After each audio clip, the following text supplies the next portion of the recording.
Sisters.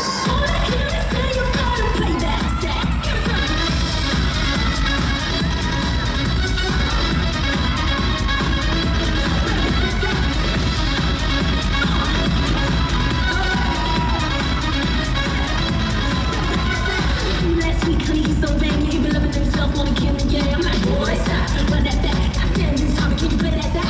All that scream is to know it all. Think you got to talk to the formula. I'm like, boy, stop, run it back. Think I can play that sax? Baby, you can play it. You got that thing, nah, nah. I need to stay low.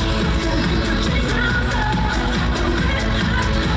You crazy girl, say you can go all night.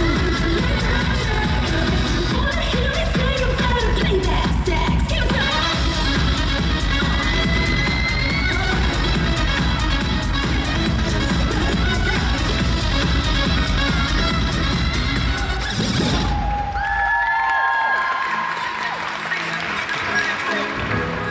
Bless.